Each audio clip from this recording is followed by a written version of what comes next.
Hey guys, so we have a bit of a road trip today. I've got to mill these things down, and unfortunately, my trusty little bandsaw isn't powerful enough in order to do what I need to do. So I've got to shave off about half an inch off of each of these things, and try to save like at least a quarter-inch panel off of each one. It's freezing in here. So I went on that whole MakerBook thing that Cam from Blacktail Studio has, and I found a place that actually has a bandsaw that'll work, and it also has a planer that I think will work really well. So each of these is going to be treated a little bit differently, but yeah, we got a road trip. All right, for those of you who are new here and don't know what's going on, my name is Randy from Randmock Guitars, and I'm building a series of 4 guitars all based on like a variation of a theme. When they're all done, I'm going to give away 2 of them. If you want to know the rules and you want to sign up, there's plenty of time. You can click, I'll put a link down below to the original video, go watch that, and that'll show you how to sign up. It's free, I'm not asking you for anything. I do this because I'm a masochist. So there's something I've been thinking about for a while now, and I think renting out this shop is a good opportunity to talk about it. It's a concept that has become a bit of a credo for me, and I think anyone who engages in creative activity can benefit from it. It's about the connection between tools and bridges. And no, I don't mean guitar bridges. I mean, you know, actual bridges.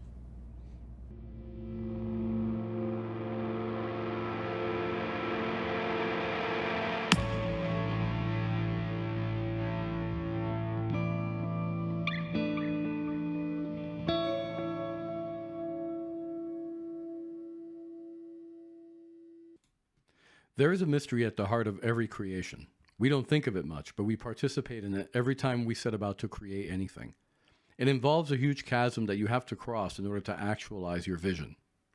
On one side of that chasm, you have a vision, an idea, an inspiration. This is a spirit, it's a ghost, it has no weight or substance. And on the other side of that chasm is the material world, made up of matter and form, trees and boulders. And you have to cross from one side, the unreal, to the real. The way we cross that divide is through the use of tools. Tools are the bridge from inspiration to creation, from imagination to manifestation. And it turns out that this is especially relevant when we're talking about building guitars. Well, we're here. Hopefully I can get some footage, but I don't want to be one of these douche tubers who's got to shove a camera in people's face, so we'll see. Now this is a bandsaw. God, I wish I had space for something like this in my shop. But anyway, let's get to work. In order to start off, I'm going to rip these pieces down to the center. It turned out that this wasn't really necessary, but the point was in order to make it easier, in order for me to take a 1/4-inch panel off the top. This should leave me with an 1.5 inch back piece and a 1/4-inch panel.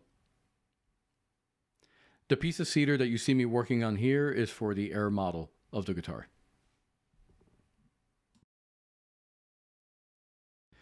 It's easy to forget, but when you build a guitar, you're not creating art. You're creating the tool that allows the musician to create their art. Guitars are tools. Making them is like making screwdrivers and paintbrushes. It's not the art itself. This is easy to forget and lose track of when building, since guitars are extremely beautiful tools in their own right.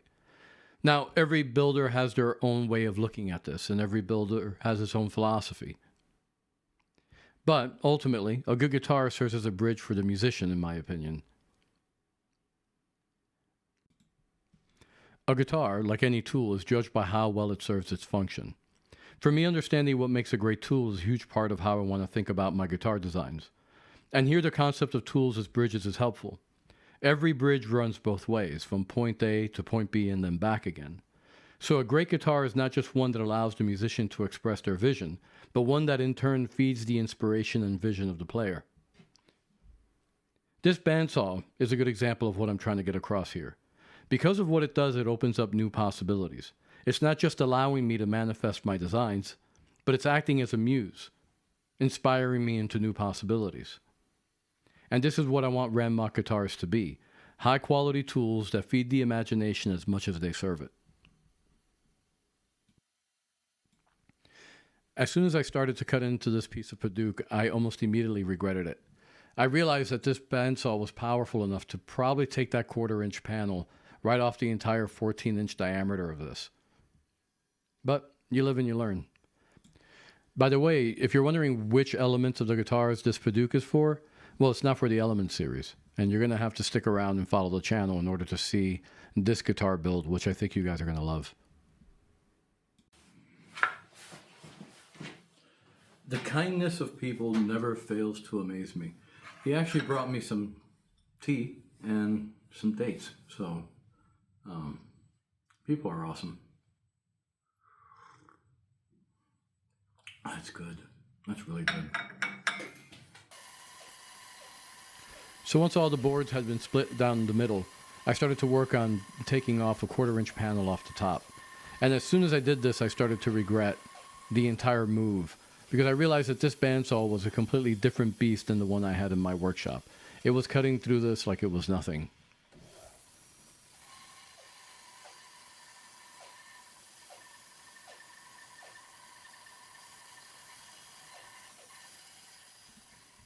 So getting back to this idea of creating guitars that feed the imagination as much as they serve it. Well, how to do that is the devil in the details. There are probably as many different opinions of what makes a great guitar as there are guitar players. But I think focusing on design, form, and function, as well as new options and new sounds, are a good place to start. This Element series is my first serious attempt at trying to achieve that. To be honest, I'm not sure if this is even an achievable goal. But sometimes the best goals are the ones that keep you coming back for more, even if you never quite hit the mark. I think I already told you, I'm a masochist. So with all those other pieces out of the way, we get to the final one that really kind of sort of inspired this entire thing. The black limba for the water variation of the guitar. This piece of wood has such a unique grain on the top. I didn't want to cut this down the center and allow that grain to be interrupted. I also didn't want that to be interrupted on the sides when you looked at the sides of the guitar. But I did want to be able to go in there and actually do some weight relief, as well as some other little nuances that you'll see as we develop these guitars. And I wanted to make sure to keep my options open as far as that went. So I ended up calibrating this entire bandsaw as much as I could, made sure that it was as straight as possible, and very nervously started to actually cut into it. It was like nothing. It's just amazing what a good tool will do. It sliced through this entire 14-inch panel like it was nothing. This thing is a beast.